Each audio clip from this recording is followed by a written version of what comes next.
On va voir ensemble la stratégie d'allocation qui m'a permis de multiplier mon capital par 15 en moins de 3 ans.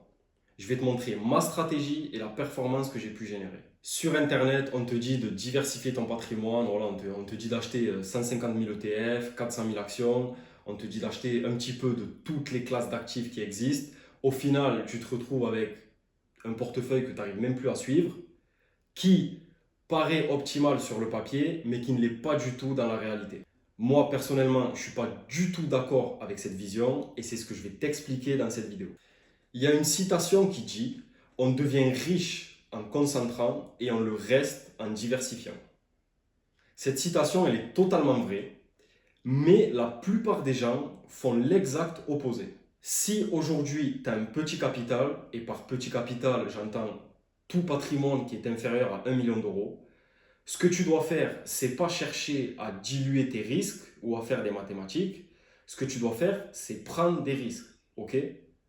On diversifie lorsqu'on a déjà un capital, dans le but de préserver ce capital. Or, toi, aujourd'hui, si tu as 5, 10, 20 000 euros, c'est bien, mais c'est rien du tout. Ok? Tu n'as pas de capital. Donc, ce que tu dois faire, c'est te concentrer sur la croissance de ce capital. Le problème principal chez les personnes qui commencent à investir avec un petit capital, c'est qu'elles agissent, c'est qu'elles gèrent leur portefeuille de la même manière qu'une personne qui a beaucoup de capital. Ok? Tu pourras retrouver des dizaines de vidéos sur Internet qui vont te dire voilà, comment investir 1000 euros, comment investir 10 000 euros, je sais pas trop quoi, et qui vont te recommander d'acheter 36 ETF, d'acheter de l'or, des obligations, d'ouvrir une assurance vie, un PEA, un compte titre, d'acheter je sais pas trop quoi. Honnêtement, c'est totalement contre-productif et d'ailleurs, je te l'ai dit, c'est l'exact opposé de ce qu'il faut faire. Si aujourd'hui tu as un petit capital, tu vas devoir concentrer ce capital, tu vas devoir prendre des risques, tu vas prendre des risques, j'aime pas trop ce terme, mais bref, on va dire ça, tu vas devoir concentrer ce capital sur une à deux classes d'actifs, pas plus, et surtout sur des classes d'actifs dynamiques.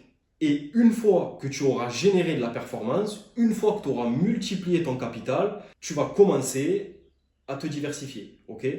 Ta stratégie d'allocation, elle va évoluer tout au long de ton parcours d'investisseur. Pourquoi? Parce que ton patrimoine, il va évoluer, tout simplement. Ça paraît logique, mais ça, il n'y a personne qui le fait. J'ai jamais vu quelqu'un en parler. Évidemment, se concentrer, c'est une chose, mais performer, c'en est une autre. Tu vas devoir en plus arriver à te positionner sur les bons actifs et au bon moment, si tu veux vraiment générer une bonne performance.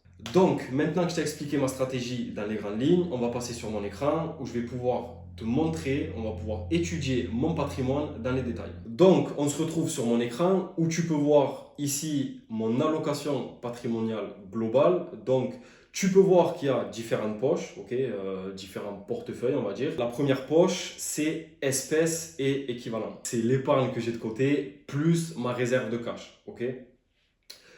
Comme tu peux voir, à l'heure actuelle, j'ai 50 000 euros en cash. Bien évidemment, je n'ai pas 50 000 euros d'épargne sur des livrets A. J'ai un petit peu d'épargne et le reste, c'est du capital, c'est du cash que j'ai de côté qui attend d'être déployé sur les marchés. Ensuite, on a la poche investissement, environ 40%. Ça va être mon portefeuille long terme.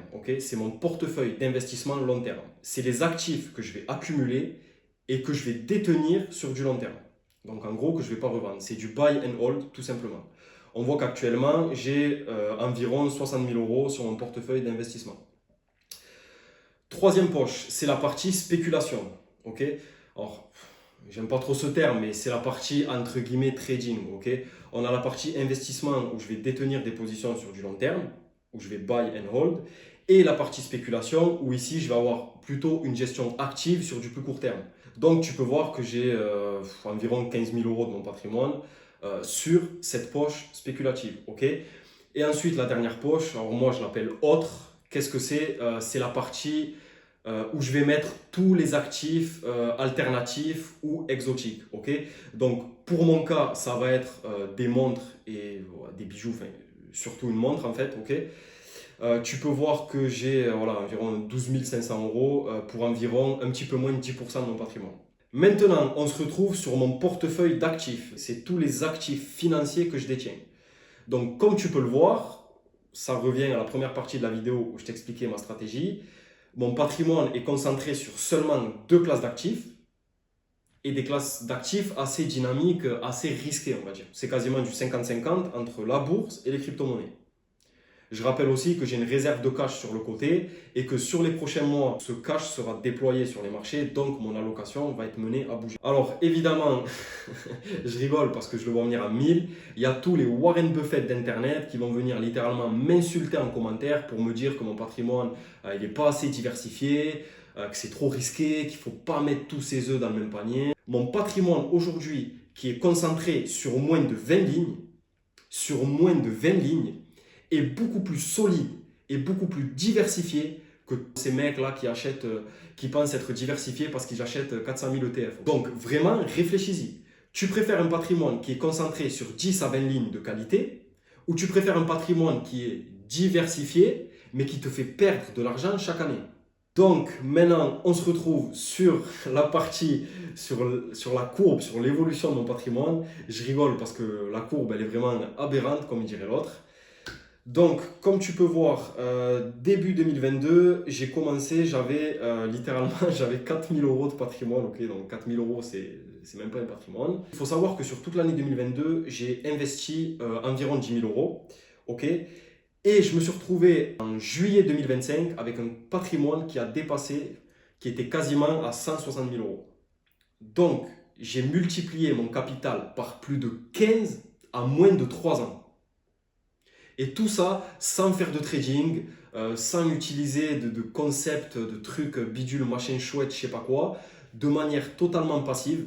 Ok, pas besoin d'y passer des heures tous les jours ou toutes les semaines à être là à regarder des graphiques sans arrêt. Okay. Et surtout avec une stratégie qui est totalement simple. Ok les gars, littéralement, même un gosse de 10 ans pourrait comprendre ça. Ok, ça ne demande pas un bac plus 4. Il faut savoir que je recalcule mon patrimoine tous les mois, le dernier jour du mois. Donc, cette courbe s'actualise de manière mensuelle. Ok, donc, je crois que c'était le 30, ouais, pour le 30 avril 2024, donc pour le mois dernier, il y a littéralement une semaine, j'avais un patrimoine de quasiment 140 000 euros. Alors, je précise évidemment, oui, la courbe est quasiment exponentielle. Hein, le truc, on dirait littéralement le cours du Bitcoin, ok? Littéralement d'ailleurs, ok, parce que j'étais majoritairement investi en crypto-monnaie, comme tu l'as vu sur l'étude de mon portefeuille d'actifs. Mais bien évidemment, ton profil de risque va être amené à évoluer au fil du temps. Tu te doutes bien qu'avec 150 000 euros de patrimoine, je ne vais pas gérer mon capital de la même manière que quand j'en avais 10 000. Okay.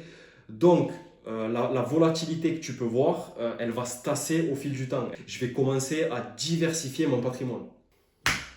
On arrive à la fin de cette vidéo, donc si actuellement tu as un capital inférieur à 10 000 euros et que tu souhaiterais le faire fructifier de manière optimale, tu peux réserver un appel gratuit avec moi, ok, je te mets le lien en description. Je vais personnellement t'aider à structurer ton patrimoine et à mettre en place les bonnes stratégies pour que tu puisses enfin dépasser le seuil des 100 000 euros de patrimoine. Pour le reste, je te dis à la prochaine vidéo.